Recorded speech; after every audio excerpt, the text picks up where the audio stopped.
Oi? Olha o Moisés aí. Deus seja louvado, amigo. Tudo bem? Bom te ver. Vamos orar.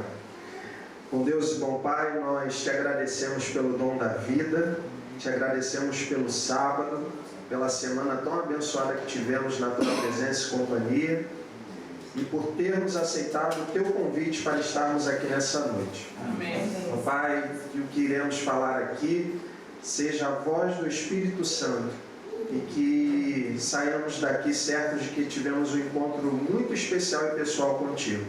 Ensina-nos a tua palavra, fala-nos em nome de Jesus, nós te agradecemos. Amém.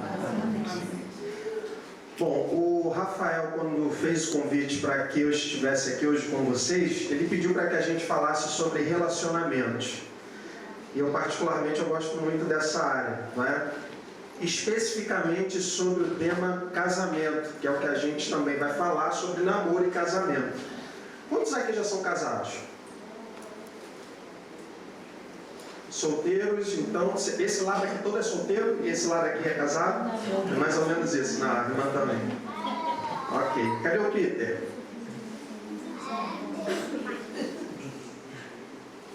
E pode abrir, por favor.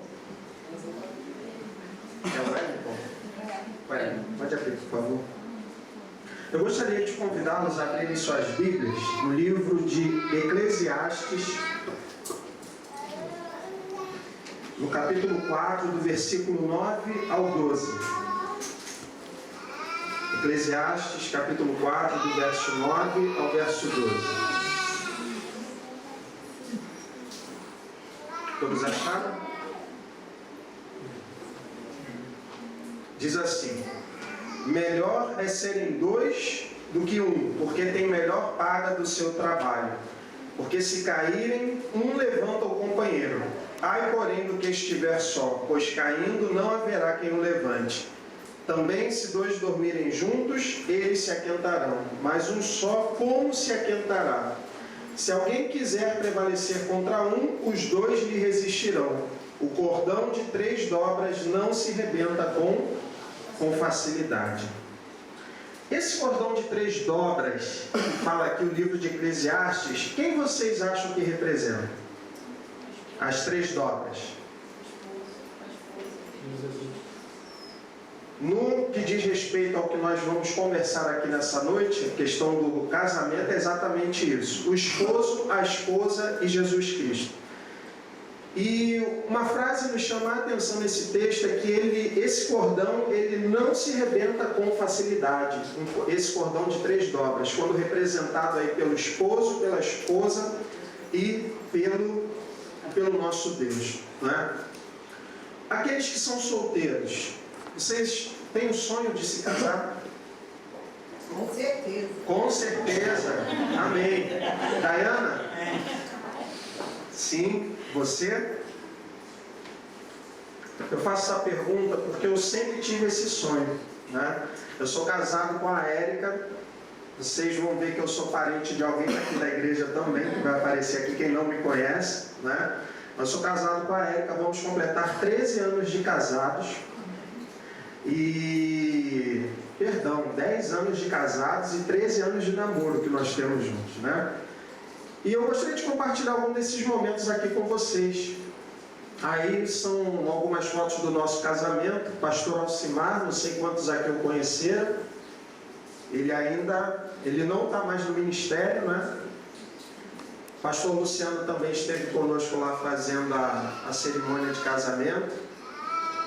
Esse foi o momento que a minha irmã estava cantando. E, irmãos, foi um dia assim muito legal, muito especial mesmo para mim, né? Ali o tio da Érica, que infelizmente já é falecido, o seu Antônio. Olha o sorrisão dela, toda feliz, alegre, sorridente, sortuda. A mãe dela ali atrás, do seu Antônio, Dona Cileia. E aí os pajens. Hoje já estão gigantes essas crianças aí. Como o tempo passa, irmãos? Passa muito rápido. E o interessante da cena que eu tenho do meu casamento é da Érica entrando pelo meio da igreja, né? A gente fica sempre naquela expectativa, como é que a noiva vai se apresentar, como é que ela vai entrar. E aí, quando eu estava lá na frente e vejo a Érica entrando pelo meio da igreja, a gente não tem ideia, não é, da aparência, a gente não tem ideia de como ela vai entrar. E foi algo realmente muito especial, algo que aqueles que um dia pretendem se casar vão poder experimentar também, vendo a noiva, os homens, a noiva entrando pelo meio da igreja, né?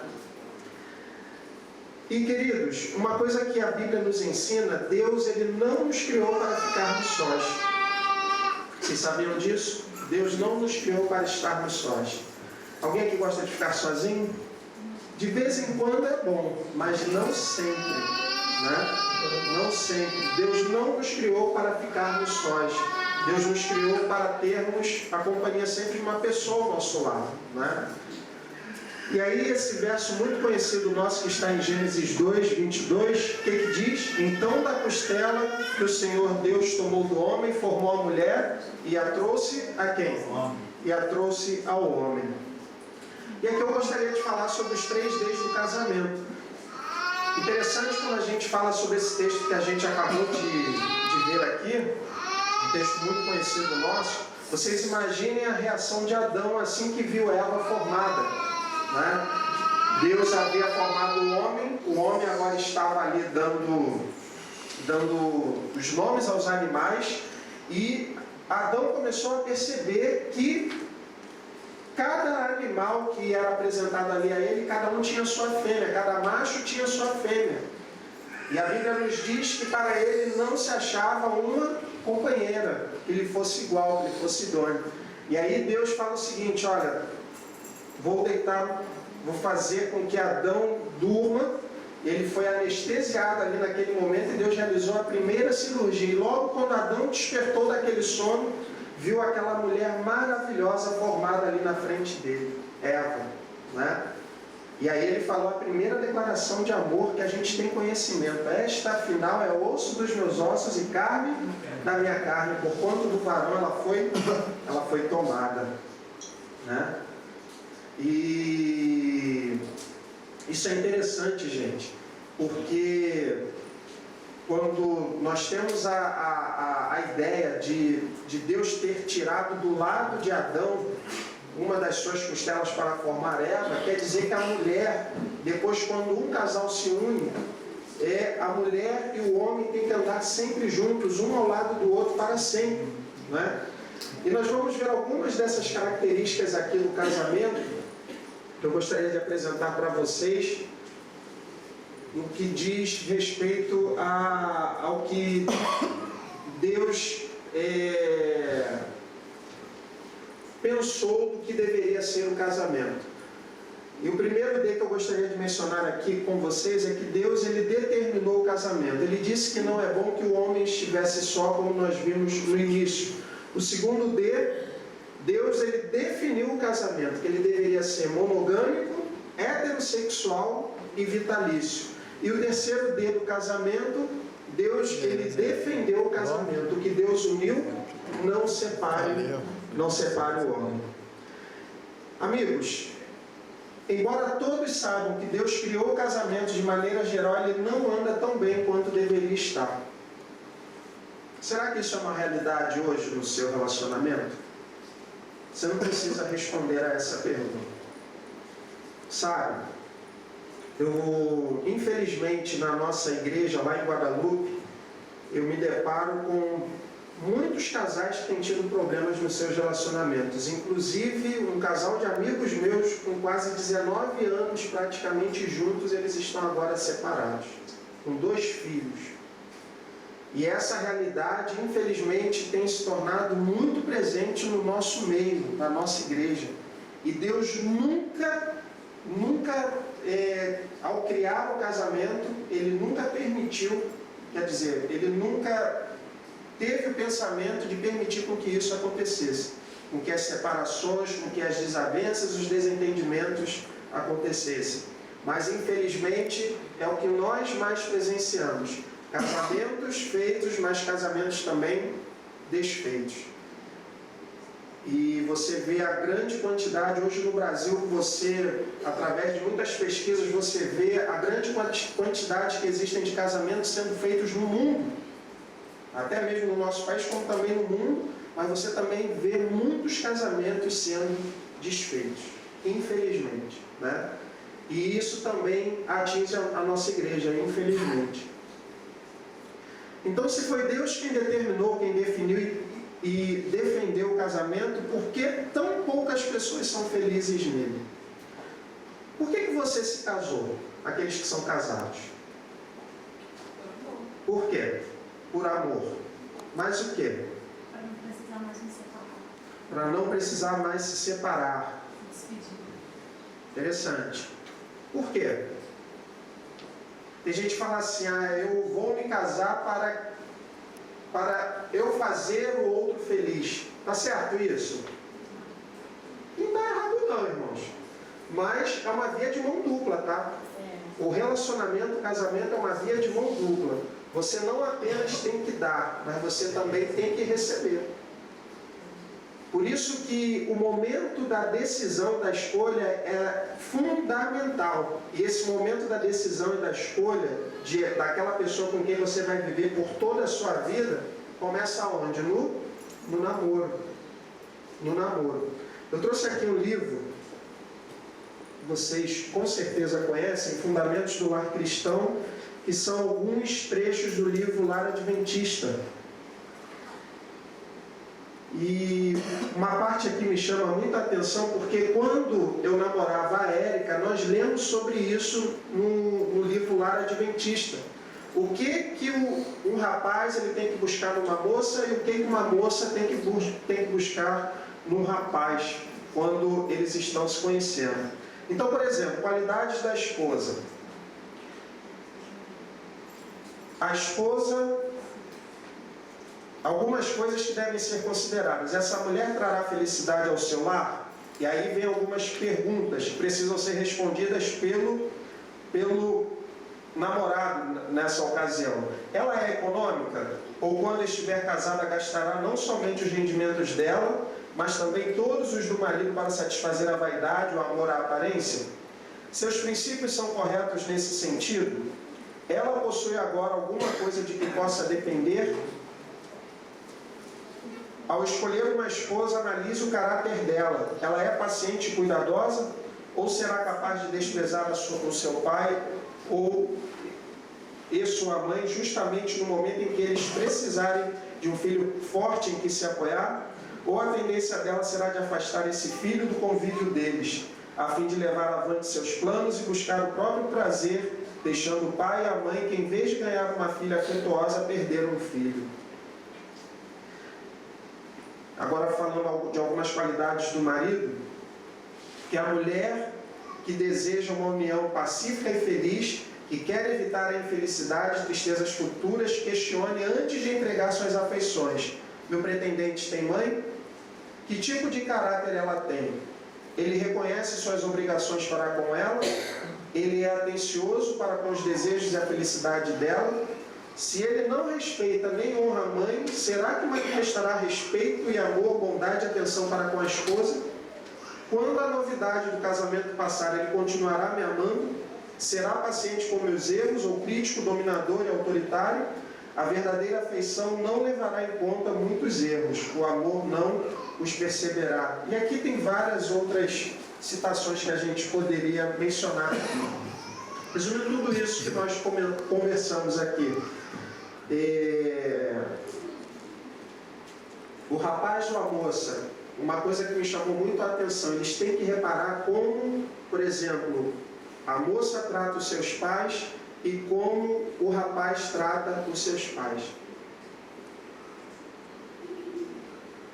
Uma coisa que chama muito a atenção nesse texto é exatamente quanto a esse aspecto.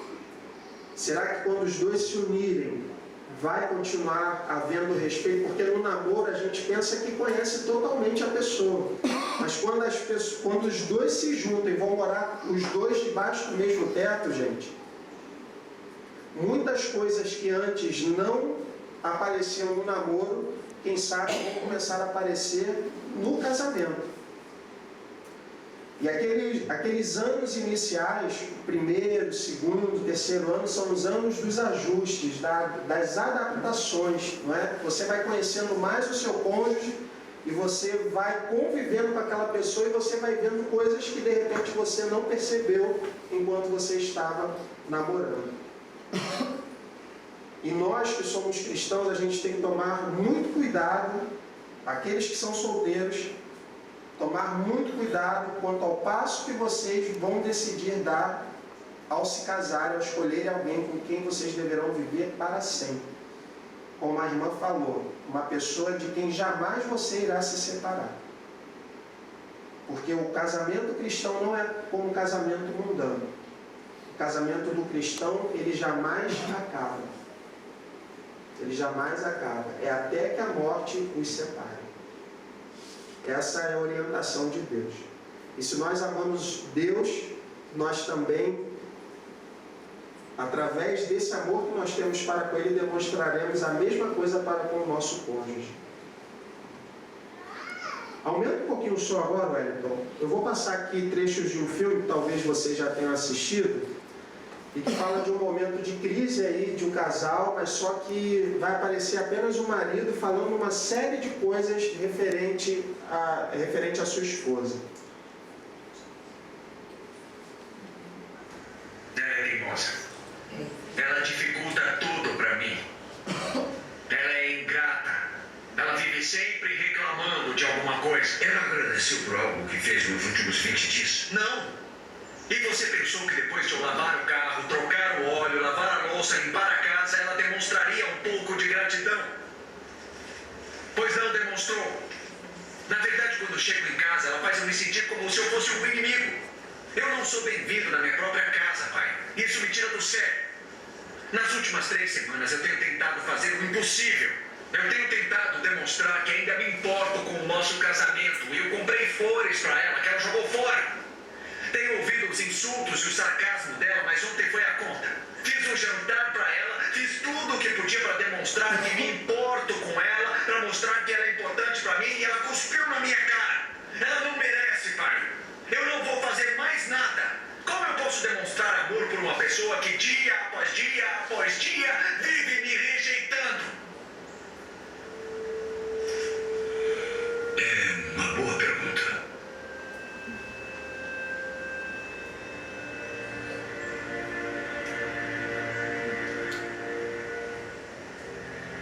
Pai, não importa o que eu faça. Não? Não. Pai, o problema não é esse. Você me perguntou como alguém pode demonstrar o amor o tempo todo quando é sempre rejeitado. A resposta é: não pode amá-la, porque não pode dar a ela o que não tem. Eu só pude amar sua mãe de verdade quando entendi o que era realmente o amor.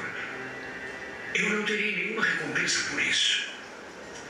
Agora eu tomei a decisão de amar sua mãe, ela merecendo ou não. Filho, Deus o ama mesmo que você não mereça.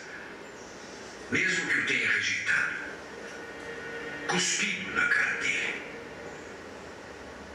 Deus mandou Jesus para morrer na cruz e ser punido pelos seus pecados. Porque Ele ama você. A cruz era revoltante para mim até eu me dar conta. Mas aí,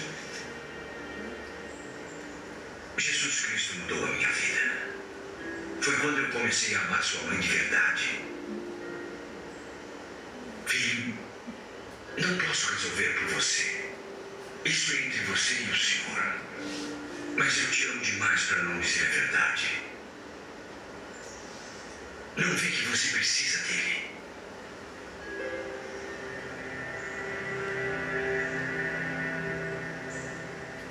Não vê que você precisa do perdão dele.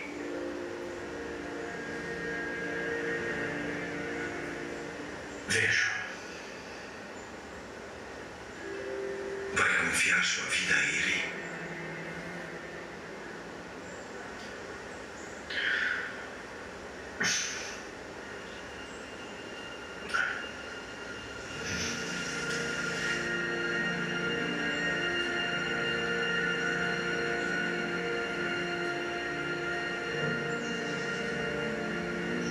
Quem já viu esse filme?